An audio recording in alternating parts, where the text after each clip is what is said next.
In this lesson, we're going to discuss quadratic functions. So first of all, a quadratic function is in the form f of x equals ax squared plus bx plus c, where a, b, and c are real numbers and a is not equal to 0, and our domain would be the set of all real numbers. So first here we have a graph of a quadratic, which is a parabola, and it opens up. This would be called concave up. And this occurs when that a term is greater than 0. And then when the parabola opens downward, that would be concave down. And that happens when a is less than 0. So if the x squared term is negative, then it is concave down. Notice in both, there's what we have an axis of symmetry, and that's an imaginary line where the parabola is the same on both sides of that line, so it reflects over both sides. And then if it's concave up, our vertex is at a minimum. And if it's concave down, our vertex is at a maximum. Here we're asked to graph the function, find the vertex and the axis of symmetry. So we're first going to graph this by completing the square so we can see what transformations were formed to the original parent function. And then from that, we will determine the vertex and the axis of symmetry. Okay, so remember when we complete the square, we set it equal to 0. So I'm just going to do 2x squared plus 8x plus 5 equals 0. We're going to subtract 5 on both sides, so that would be 2x squared plus 8x equals negative 5. When we complete the square, our x squared term has to be 1, so I'm going to factor out a 2 here, and that would be x squared plus 4x equals negative 5. Well, now I need to set up completing the square, so I'm going to have my 2, and then I'm going to have x squared plus 4x plus blank equals negative 5 plus blank. And right below it is the factored form set up for us. And we will have to fill that in. So, if we remember here, to complete the square, we take half of our x term, which would be 2. And then 2 squared is 4. Now, whatever we add to the left-hand side, we add to the right-hand side, but we need to be careful because adding to the left-hand side, we have that factor of 2 out front. So really, we're adding 8 total to the left-hand side because 2 times 4 is 8. So we are adding 8 to the right-hand side as well. So that's going to equal 3. So just if I write that a little bit neater, we got 2 times the quantity x plus 2 squared equals 3. We want to subtract 3 from both sides. So f of x can be rewritten as 2 times the quantity x plus 2 squared minus 3. So if we are comparing that to the parent function of x squared, the transformations that are happening are we are going left 2 units. We are doing a vertical stretch by a factor of 2, and we are shifting it down 3 units. So if we take 3 original ordered pairs on x squared, which would be 0, 0, 1, 1, and negative 1, 1, those 3 points are on the graph. If I perform these transformations in order here, we will get to our function that we're trying to graph. So if we go left 2, that would put us at negative 2, 0, negative 1, 1, and negative 3, 1. Then I take those and go vertical stretch by 2. I'm multiplying my y's by 2. So that's negative 2, 0, negative 1, 2, and negative 3, 2. And then we're going down 3, so I'm taking my y values and subtracting 3. So that's negative 2, negative 3, negative 1, -1, and -3, -1. So if I graph those, -2, -3, -1, -1, -3, -1.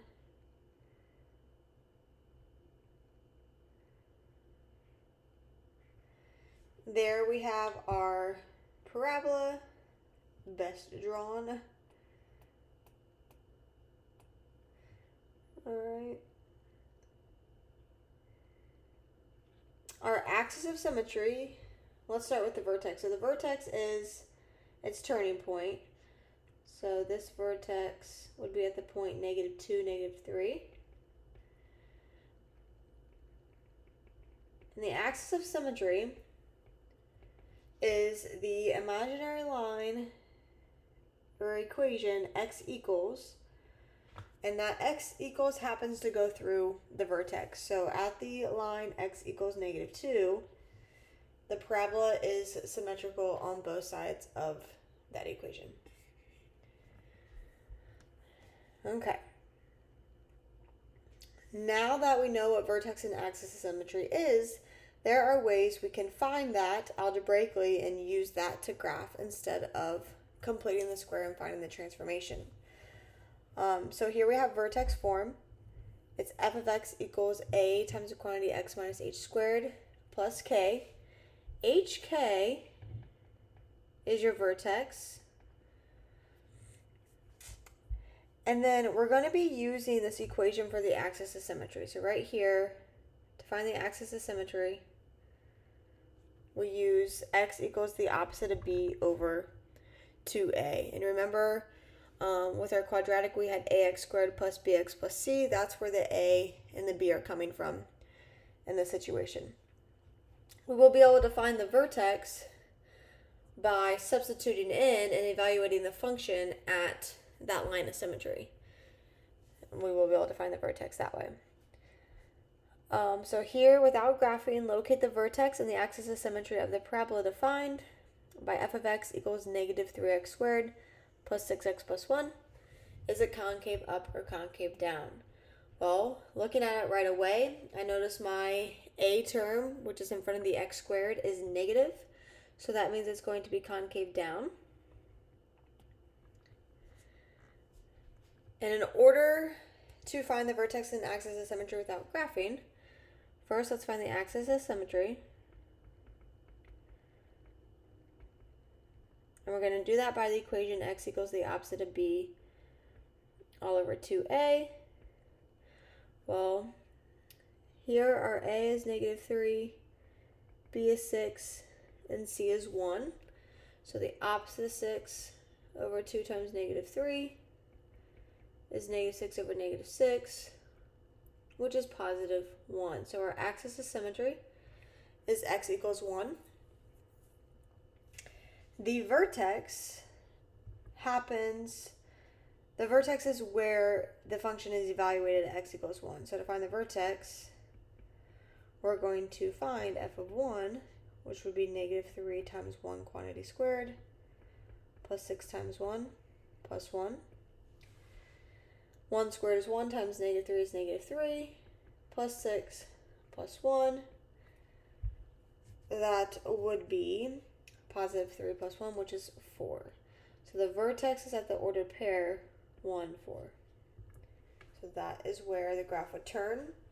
And remember, it's concave down, so it is facing opening down.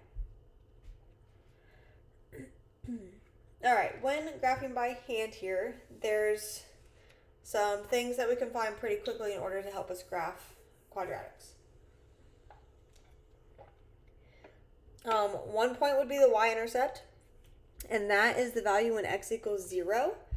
And if it's written in our ax squared plus bx plus c form, f of 0 is going to equal whatever the c term is. Your x-intercepts we can find by solving the quadratic. Typically we do that by factoring, but you could use something like the quadratic formula, complete the square if you have to. But something that might help us is this thing called the discriminant. So the discriminant will tell us if the equation has no x-intercepts, one x-intercept, or two x-intercepts, which would be real solutions, or no real solutions. So our discriminant is found by taking b squared minus 4ac. And if the discriminant, if we get that to be greater than 0, then we know that there's two x-intercepts. If the discriminant is equal to 0, then there is one x-intercept. And if the discriminant is less than 0, then there are no real solutions, so there are no x-intercepts there. So here we got 3 examples where we're asked to graph by hand. I'm going to do the first one here, and then I'm going to just talk about the differences between the next two, so those will already be filled out. So pause if you need to write those down.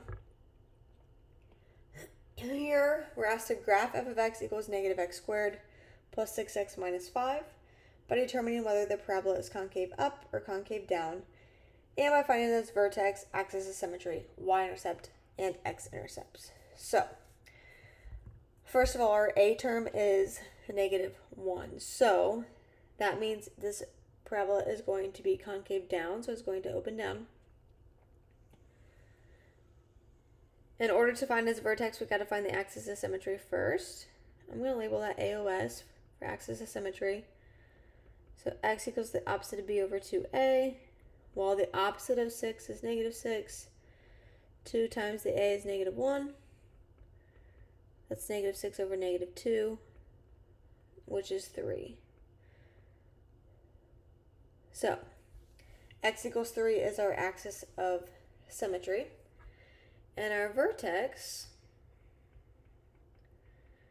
is going to be the function evaluated at 3. So f of 3 equals negative the 3 squared plus 6 times 3 minus 5. That's -9 plus 18 minus 5. That's 9 minus 5, which is 4. So our vertex is at the ordered pair 3, 4. Okay, so we've done vertex, we've done axis of symmetry. The y-intercept is when the function is evaluated at 0, which is your c term, and our c term is -5. So the y-intercept is at 0, -5. And then our x-intercept, we have to solve that quadratic there. So we take it and set it equal to 0. But before I mess around with trying to factor or find its solutions, I'm going to check the discriminant. So the discriminant is b squared minus 4ac. So 6 squared minus 4 times -1 times -5. That's 36 minus 20, which is 16. That's greater than 0, so we know there's two real solutions. So there's two x-intercepts.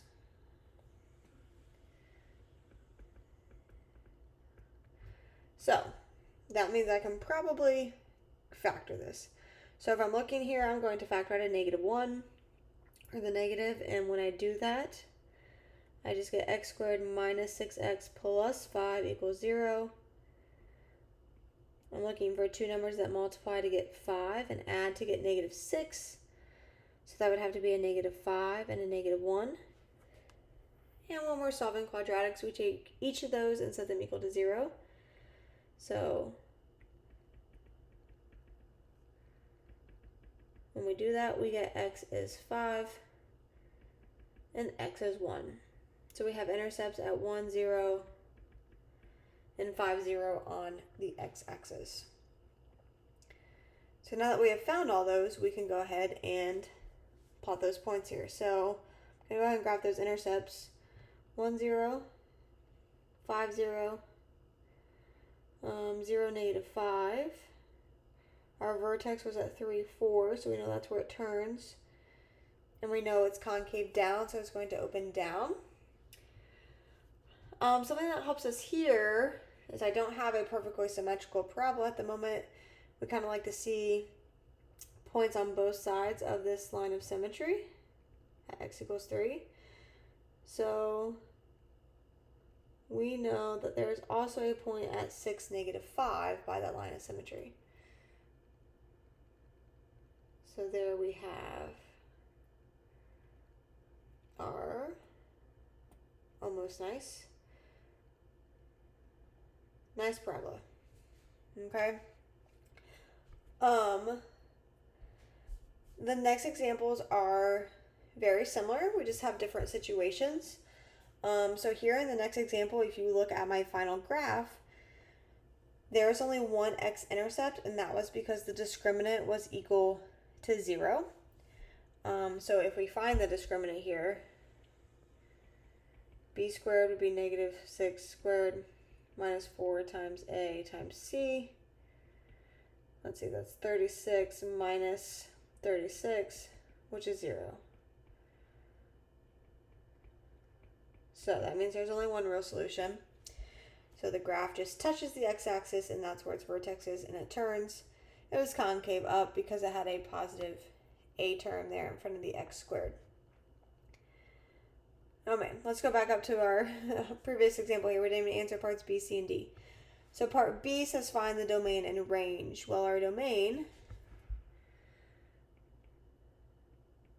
is our real numbers. We can plug in any x value. Our range, our largest y value is 4. So from -infinity up to including 4 would be our range. Determine where f is increasing and where it is decreasing. Well, if we look here, it is increasing from -infinity all the way up to 4.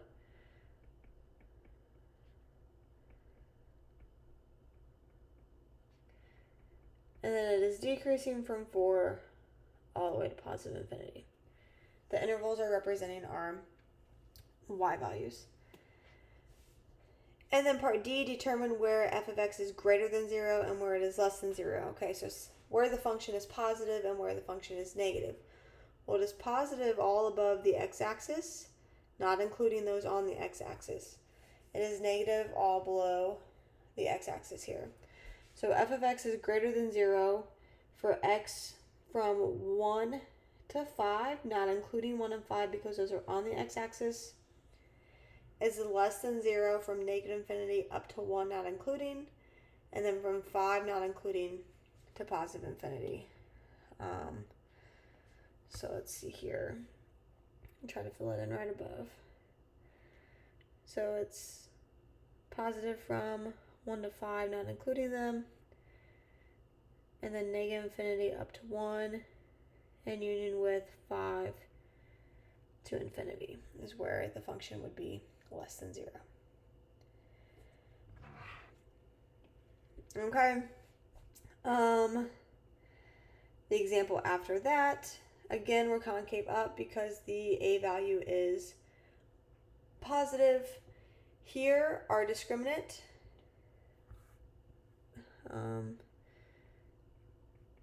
b squared, which is 1 squared, minus 4 times 2 times 1. That's 1 minus 8, which is -7. So there are no real solutions, which means there's no x-intercept. So you don't have to worry about trying to solve that quadratic to see where it crosses the x-axis. And there you can see how we get our line of symmetry and our vertex. All right. Finding the function given its vertex and one other point.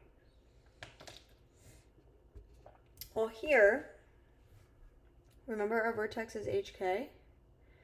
And then the one other point doesn't matter, but it tells us the y-intercept, so that's the point 0, -3. As long as we have another point, it doesn't matter which point it is. It does not have to be an intercept. So we're using y equals a times x minus h quantity squared plus k. So if I plug in my hk, I would have y equals a times x minus 1 quantity squared minus 5. And then this is where my other point comes into play, because when x is 0, y is -3, so we can use that to plug in and find our a value. So -3 equals a times 0 minus 1 quantity squared minus 5. That would be negative 3 equals negative 1 squared is 1, so that's just a minus 5. Adding 5, you get a is 2. So our final function, because it says right as a function, f of x equals a, which is 2, times x minus h, which is 1, quantity squared, plus k, which is your negative 5, so minus 5.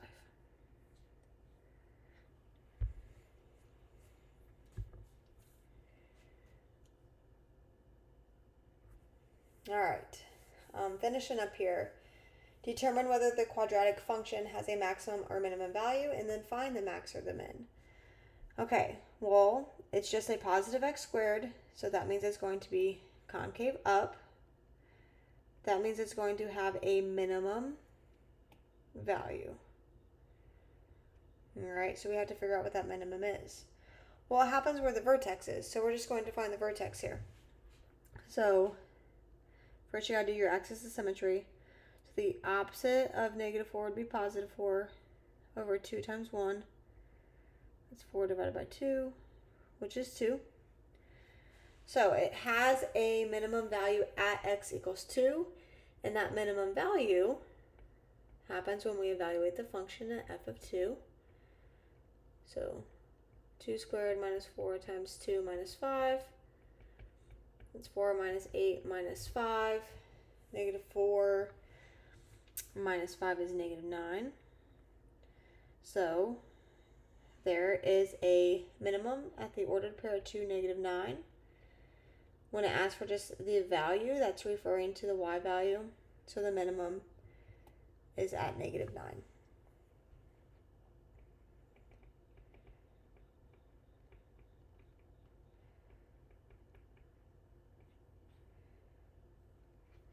Okay.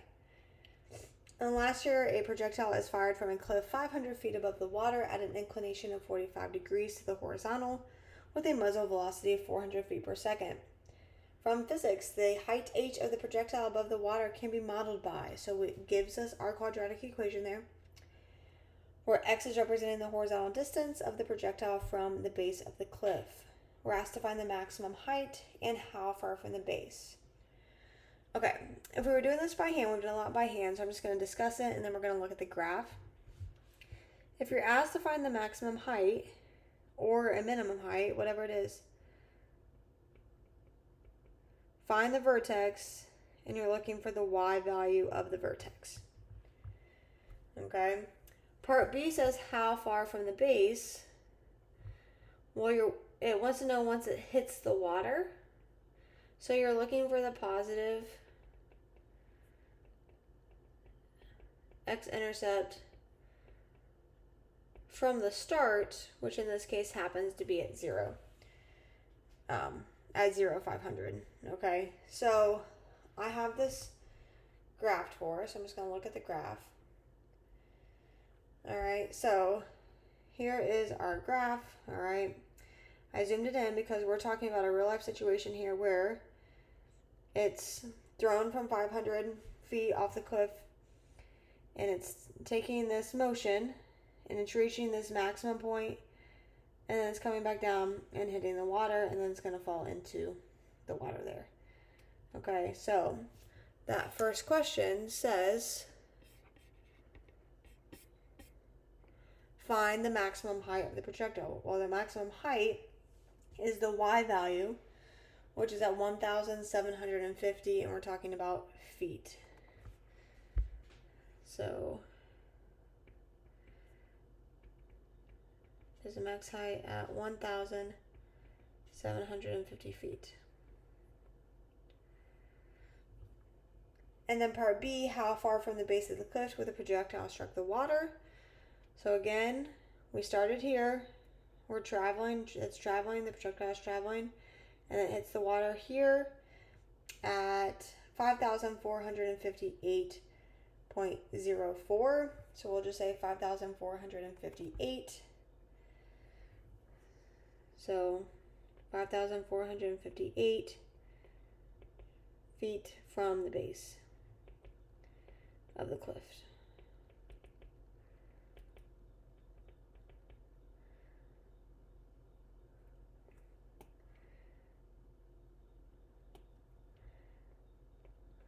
Alright, so